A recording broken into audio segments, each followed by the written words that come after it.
maison de ton père. Et la maison de ton père. Dans le pays que je te montrerai. Dans le pays que je te montrerai. Voici quelqu'un qui a l'aise chez lui. Il ne manque de rien. Il est avec les siens. Et un matin, l'Éternel s'adresse à lui et lui dit, quitte ce lieu. Je suis convaincu que pour beaucoup d'entre nous, qui habitons de grandes et belles maisons, si l'Éternel, à travers un visionnaire ou nous-mêmes à travers un songe, l'Éternel nous disait, quitte ta maison, va ailleurs, beaucoup d'entre nous allaient refuser.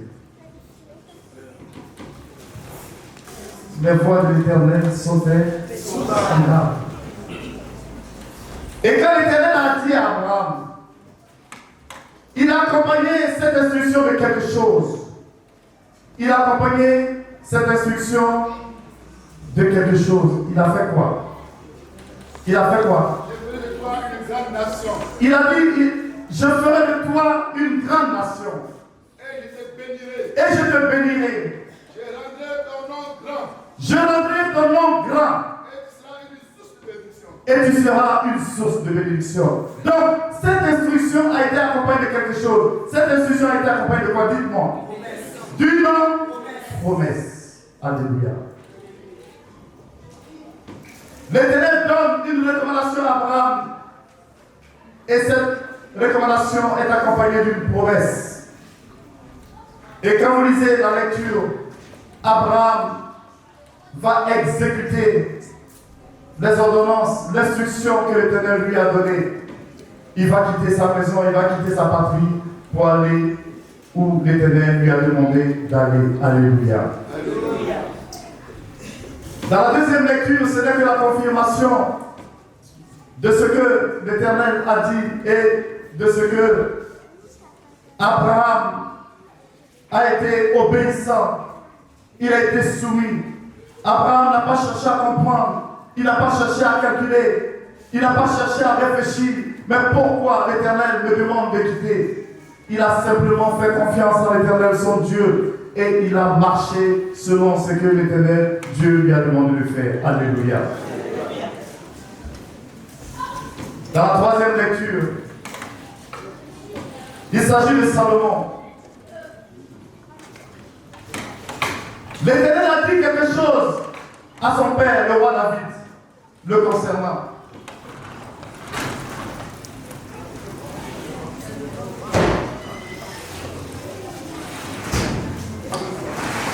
L'Éternel a dit quelque chose le concernant.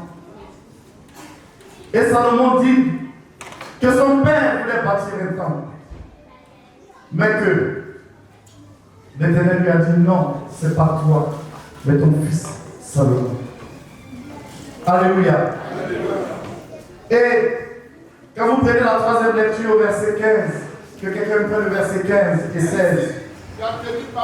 Ainsi, ce que l'Éternel avait dit à David s'est accompli et Salomon rend témoignage en disant ainsi, ô Père, tu as tenu parole, oui. À ton serviteur David. Mon Père, oui. Et ce que tu as déclaré de ta bouche, tu l'as accompli en ce jour par ta puissance. Alléluia. Ce que tu as dit par ta bouche, tu l'as accompli en ce jour. Frères et sœurs dans le Seigneur Jésus-Christ, ce matin je veux vous parler de quelque chose. Ce soir, si vous voulez, je veux vous parler de quelque chose. Je veux vous parler de la promesse de l'Éternel envers ses enfants. Alléluia. Alléluia. Alléluia. Et si je veux revenir à l'actualité, la raison pour laquelle nous sommes là, je suis sûr que l'Éternel a fait sûrement une promesse à Didier pour que Didier ne fasse pas comme ses amis, ses frères, certains de ses frères. Nous savons tous qu'il est parti de la Côte d'Ivoire. En venant dans ce pays, il venait, comme on dit, se chercher. Alléluia. Il venait chercher le bonheur. Il venait chercher la fortune sûrement. Il venait chercher l'élévation matérielle. en quittant sa patrie, la Côte d'Ivoire, de la même manière qu'Abraham a quitté sa patrie pour venir ici, il n'avait aucune idée de ce que l'Éternel avait prévu pour lui. Mais, tout comme Abraham, il s'est laissé guider. Je ne sais pas qu'est-ce que l'Éternel lui a promis, parce que ce que l'Éternel nous promet, c'est entre nous et notre Dieu. Alléluia. Alléluia. Mais quand l'Éternel te promet quelque chose, si tu veux qu'il accomplisse cette chose, c'est à toi de prendre les dispositions, c'est à toi de te mettre dans les conditions pour que la promesse de l'Éternel s'accomplisse sur toi. Très souvent, nous n'avons pas compris que quand l'Éternel nous promet quelque chose, nous devons nous mettre dans les dispositions spirituelles, dans les dispositions physiques. Nous devons être disponibles pour que l'Éternel puisse accomplir ce qu'il a prononcé sur nous. Et la première condition, c'est quoi? C'est l'obéissance. La première condition, c'est l'obéissance. Quand l'Éternel a refusé à David de ne pas construire le temple, David, par orgueil, par vanité, aurait pu dire non, j'ai les moyens de bâtir ce temple, donc je vais construire ce temple.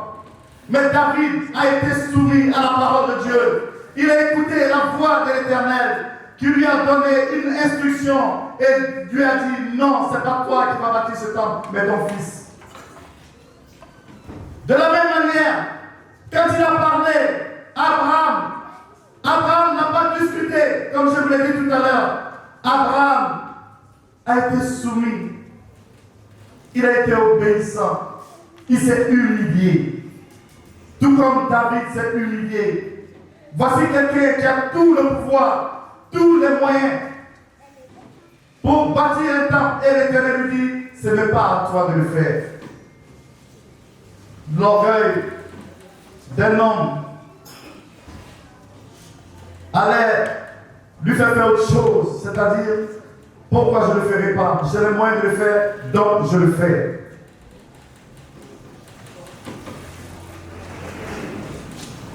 Mais l'Éternel est souverain. Et il fait ce qu'il veut. Alléluia. Alléluia. Alléluia. Et tout comme Abraham, ce que l'Éternel a promis à David, c'est fait. C'est Salomon qui a bâti le temple. Et c'est pour cela que Salomon, dans sa prière, a dit, Père, maintenant accomplis la promesse que tu as faite à mon Père. Et si vous lisez le message de ce jour, vous comprendrez qu'il s'est soumis à la volonté de l'Éternel Dieu. Il s'est mis dans les dispositions pour pouvoir bâtir ce temple. De la même manière, notre frère Didier, je suis sûr que l'Éternel lui avait fait une promesse.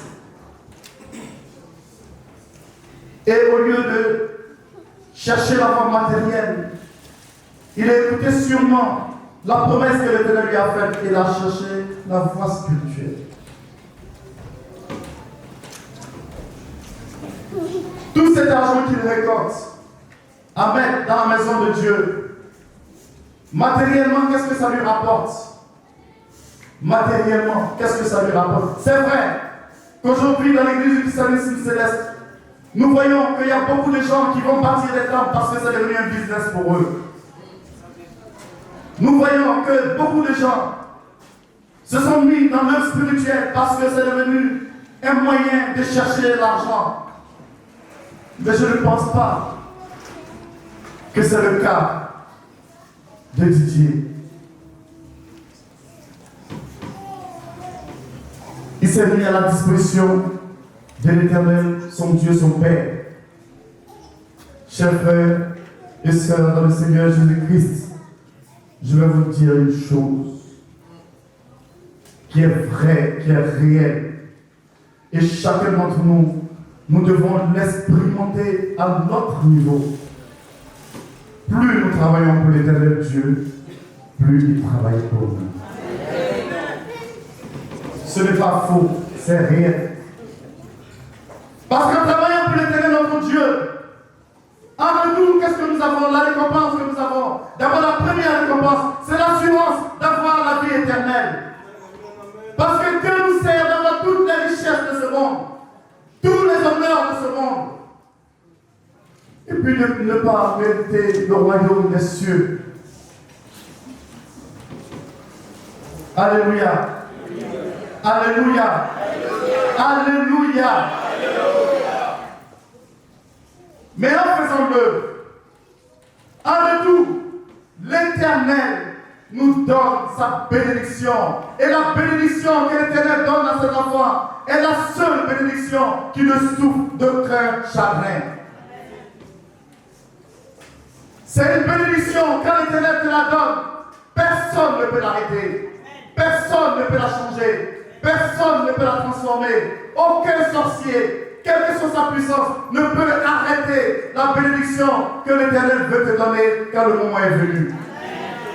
C'est pour cela que dans toutes nos œuvres, nous devons rechercher la bénédiction de l'Éternel. Alléluia. Alléluia. Alléluia.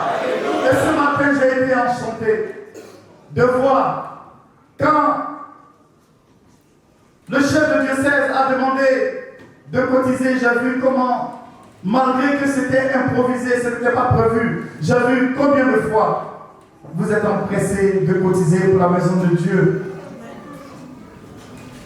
J'ai vu quand on a commencé à voir les fruits, comment vous êtes arrachés les fruits. Ça n'a même pas suffi. Je sais qu'il y a beaucoup d'entre vous qui voudraient en prendre, mais n'ont pas pu en avoir. Vous avez compris le secret de la recherche de la bénédiction. Ne faites pas comme ceux qui n'ont rien compris, qui attendent tout et qui ne donnent jamais rien. Au point où même quand le panier de quête passe devant eux, au lieu de mettre dans le panier de quête, ils font le signe de croix. Qu'est-ce que le signe de croix devant un panier de quête, un panier d'offrande? On ne te demande pas d'adorer le panier.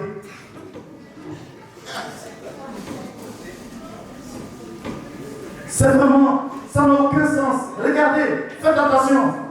Quand le panier passe, ils font le signe de croix. Ça a quelle signification? Quand on demande de cotiser, c'est en ce moment que Dieu trouve l'occasion. Ah, c'est maintenant qu'il a envie d'aller se soulager aux toilettes. Pour ne pas qu'on indexe ou qu'on remarque qu'il ne participe pas dans la maison de Dieu. Amen. Chacun de nous à son niveau, quel que soit où il se trouve, nous devons tous œuvrer pour l'avancement des œuvres de l'Éternel. Amen. N'attendons pas qu'on nous force la main, mais faisons-le de manière volontaire. Faisons-le avec humilité et avec amour. Et croyez-moi que le retour est gagnant pour nous. En œuvrant dans la maison de Dieu, en travaillant pour Dieu, comme les hommes de Dieu sincères travaillent, parce que Dieu voit nos cœurs. Il est le seul qui sonde les cœurs et les reins. Et il sait celui qui œuvre véritablement pour son salut. Et si nous le faisons, soyons sûrs qu'en retour, nous serons élevés. Voyez-vous, le diable, comme le disait le cantique tout à l'heure, a mis son amouré. Et le diable ne veut pas que nous puissions être heureux. Le diable ne veut pas que nous soyons en harmonie avec nos pères. Le diable va chercher par tous les moyens à nous décourager. Oh, si je participe, qu'est-ce que je gagne en retour? Nous sommes dans les calculs bidons qui n'ont pas de sens. Comme si quand nous faisons l'œuvre, nous le faisons pour quelqu'un. Le salut est individuel. Ne faisons pas l'œuvre pour plaire à Pierre ou à Paul, mais faisons l'œuvre pour plaire à l'Éternel notre Dieu. C'est lui qui est rémunérateur de tous nos actes, de tout ce que nous faisons. Même ce que nous faisons dans le noir, même ce que nous faisons cachés dans nos chambres, l'Éternel y voit et il rémunérait chaque chose.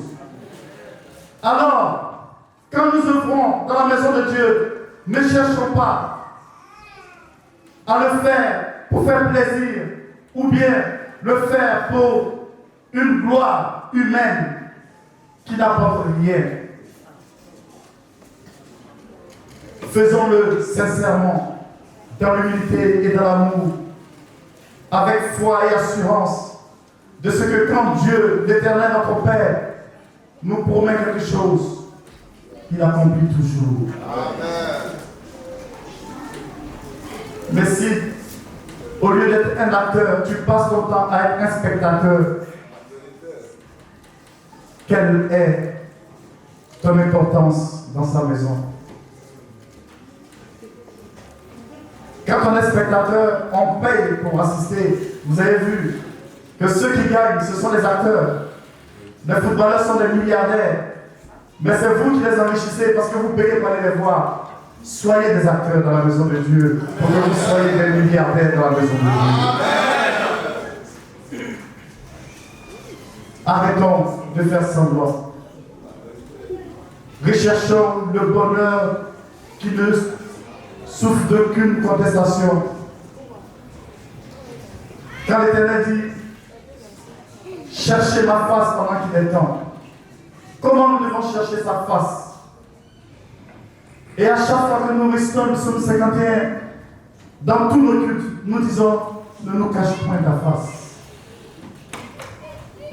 Mais comment voulons-nous voir la face de l'Éternel si nous abandonnons ses œuvres?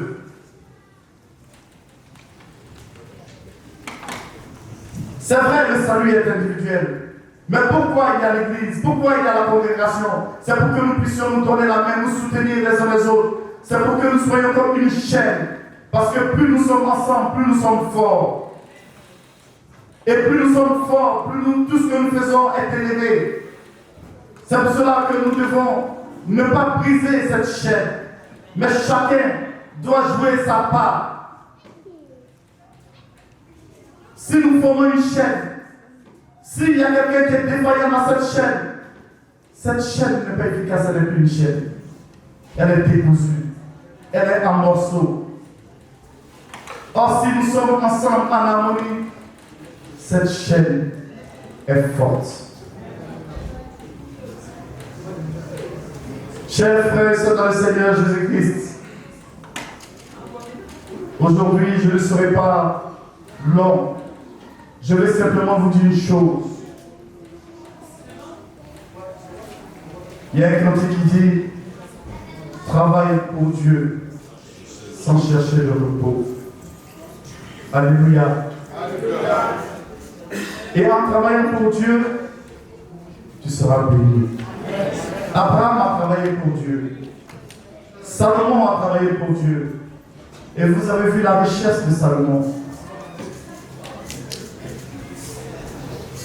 Travaillons sans relâche, sans nous décourager. Voyez-vous, ce qui nous manque aujourd'hui dans l'église du Saint Céleste, c'est la constance. Nous ne sommes plus constants dans tout ce que nous faisons. On commence, dès qu'il y a une difficulté, on relâche. Alors que nous devons être constants, nous devons être persévérants, quelles que soient les épreuves, quelles que soient les difficultés. Si nous avons confiance en notre Dieu, nous n'allons jamais reculer. Parce que ne croyez pas que le diable va descendre avec ses cornes pour venir nous effrayer ou pour venir nous faire barrage. Non, c'est celui-même qui est à côté de toi qui va utiliser pour t'empêcher d'avancer. C'est celui-même qui est à côté de toi, celui-même que tu n'espères même pas, celui avec qui tu manges tous les jours, celui avec qui tu dors tous les jours, celui avec qui tu fais tout, parce qu'il est ton confident, il est ton ami. C'est lui que le diable va utiliser pour t'empêcher de faire ses œuvres et d'avancer. Parce qu'il ne veut pas que tu aies ta grâce. Mais si tu écoutes, tant pis. Je suis certain que quand l'Éternel a dit à Abraham, quitte ton pays, il y a une voix, parce que cette voix, elle est là toujours, pour toujours nous décourager, nous parler. Cette voix-là, faites attention à elle. C'est une mauvaise voix. Je suis sûr que cette voix a dit à Abraham, mais pourquoi tu vas quitter? Tu as tout ici. Tu vas quitter pour aller où? Tu vas aller chercher quoi? Aller dans quelque chose de certain. Tu ne sais même pas où tu vas. Tu ne sais pas ce que tu vas trouver là-bas. Et souvent, cette voix prend le pas, le dessus sur la voix de l'Éternel notre Dieu qui nous parle. Et c'est cette voix qui nous empêche d'aller de l'avant. Parce que nous écoutons cette voix, mais cette voix est une voix destructrice. Elle est venue pour nous détruire. Elle est venue pour nous empêcher d'avancer. N'écoutons pas cette voix. C'est pour cela que dans toutes nos prières, chers frères et sœurs dans le Seigneur Jésus-Christ, demande de lui qui nous donne l'esprit de discernement. Parce que si nous n'avons pas l'esprit de discernement, nous ne saurons jamais faire la différence entre la voix de Dieu et la voix de Satan. Parce que Satan utilise la ruse, le bon raisonnement. Mais avec Dieu, on ne raisonne pas. Quand l'Éternel te parle, ne cherche pas à raisonner. L'Éternel te dit, rentre au couvent. Oh, quand je vais au couvent, quand je dors, j'ai mal au corps parce que je dors par terre. Tu peux faire dormir sur ton lit, ton matelas douillet. Mais tu ne sais même pas pourquoi l'Éternel te dit de venir au couvent. Ton cœur te dit, je veux faire tel don à l'Éternel. Et tu vas faire ce don pourquoi? Ton argent, tu peux faire autre chose avec. Tu vas payer, qu'est-ce que ça va te donner? Ça te rapportera rien. Ne le fais pas. Et on écoute cette voix. Que l'Éternel nous donne à tout un chacun d'entre nous l'esprit de discernement. Que l'Éternel nous donne l'esprit de persévérance. De sorte que nous puissions toujours, quelles que soient les difficultés, quelles que soient les épreuves, nous puissions toujours aller de l'avant. Alléluia. Alléluia. Alléluia. Chers frères et sœurs dans le Seigneur Jésus-Christ, sachez une chose. À chaque fois que nous faisons une œuvre dans la maison de Dieu, nous jetons notre pain à la surface de l'eau. Et comme le dit la parole, elle reviendra assurément. Elle reviendra assurément. Mais j'ai compris ce mystère. Le pain qu'on jette dans l'eau, il devient quoi? Il gonfle. Et quand il a fini de gonfler, qu'est-ce qu'il fait? Il fait quoi? Il s'éparpille, il se multiplie. La multiplication. Alléluia. Ce pain se multiplie avant de revenir à toi. Donc c'est le meilleur investissement. L'œuvre de Dieu, c'est le meilleur investissement. Ce n'est pas un investissement qui nous donne des petits intérêts, mais c'est un investissement qui nous donne de grands intérêts. Aujourd'hui, l'Église du christianisme céleste doit passer à une phase. Vous savez, à un moment en Côte d'Ivoire, je vais vous raconter l'histoire. À un moment en Côte d'Ivoire, nos pères se battaient. Ils se battaient, mais on avait l'impression qu'on était dans une arène de boxe et non pas dans une église. Et un jour, j'ai eu la chance de participer à une réunion.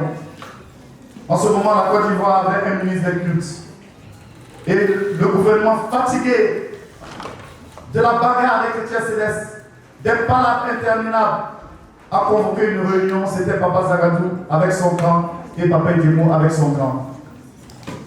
Et à un moment donné de la discussion, nos deux pères se sont levés et voulaient en venir aux mains devant le ministre. C'était une image terrible. Vous savez ce que le ministre a dit? Il a tapé le poing sur la table et il a dit, vous me faites honte. c'est vous qui devez prêcher la paix. C'est vous qui devez prêcher l'amour. Et non pas nous les politiques. Mais vous savez, au lieu de vous battre, vous ferez mieux d'aller améliorer les conditions de vos temples. Parce que je vois à Kozak, vous avez des temples en papeau, vous avez des fils polières noirs qui couvrent vos temples. Et c'est vous qui utilisez les bougies pour prier. Un jour, il va y avoir un drame. C'est pour cela que j'ai demandé à l'État de Côte d'Ivoire de prendre un arrêté pour empêcher les temples en papeau. J'étais assis là. J'ai été touché au plus profond de moi-même. Regardez les gens du monde qui nous montrent la voie. Qui a dit que l'Éternel n'aime pas ce qui est beau? Qui a dit ça? Qui est-ce qui a dit ça? L'or et l'argent appartiennent à l'Éternel notre Dieu. Quand vous allez dans l'Apocalypse et qu'on vous décrit le trône de Dieu, c'est d'une splendeur extraordinaire. Mais la maison de Dieu, c'est le temple dans lequel nous prions. Et il doit être beau. Et tout ce que nous devons faire, nous devons le faire pour améliorer la beauté de nos temples. Et c'est pour cela que je vous encourage à le faire. Chaque fois que vous avez la possibilité pour améliorer le cadre de prière, faites-le. En améliorant le cadre de prière de l'Éternel notre Dieu, vous améliorez votre vie. Vous améliorez le cadre de votre vie. Vous embellissez votre vie. Ce n'est pas l'affaire d'une personne, c'est l'affaire de toute une communauté. C'est pour cela que chers de Dieu sait, je sais que ce n'est pas facile, mais vous devez vous battre pour cela. Vous devez vous organiser de sorte qu'il y ait une chaîne de solidarité pour vous entraider, pour qu'il y ait au moins un minimum de beauté dans nos temples, dans nos lieux de prière. Il y a certains lieux de prière qui ne donnent même pas envie de prier.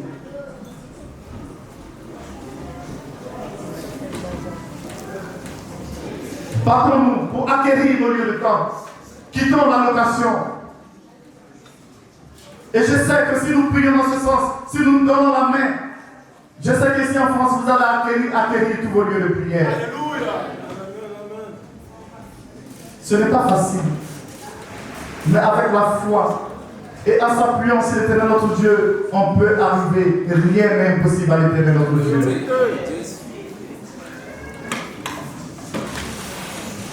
Pour notre part, nous ferons toujours ce que nous devons faire. Et tout à l'heure, nous dirons notre contribution. Mais chacun d'entre vous, ce n'est pas le montant qui intéresse l'Éternel. Parce que l'Éternel connaît les comptes de tout un chacun d'entre nous. L'Éternel connaît la poche de tout un chacun d'entre nous. Si tu peux donner 100 euros, donne 100 euros. Tu peux donner 20 euros, donne 20 euros. Tu peux donner même 2 euros, donne 2 euros. Parce que c'est ce que l'Éternel t'a permis de donner. Et si tu donnes 2 euros, tu auras la même récompense que celui qui a donné 10 000 euros. Parce que l'Éternel sait que ces 2 euros que tu as donné, c'est tout ce que tu as à lui donner. L'Éternel bénit de la même manière. N'ayez pas honte. L'œuvre de Dieu, ce n'est pas la concurrence. Il faut être réaliste dans l'œuvre de Dieu. Donne ce que tu peux. Et l'Éternel apprécie cela. Ce matin, cet après-midi, que le Dieu de nos pères nous fortifie tous. Amen. Et qui donne les moyens à tout un chacun afin que nous puissions contribuer à ses œuvres. Amen. Chacun de nous, quel que soit où il se trouve, nous devons écouter la voix de l'Éternel notre Dieu. Qu'est-ce qu'il nous dit? Qu'est-ce que cette voix nous dit? Et nous devons marcher selon cette voie. Pour qu'au dernier jour, nous ayons le salut au nom de notre Seigneur Jésus-Christ.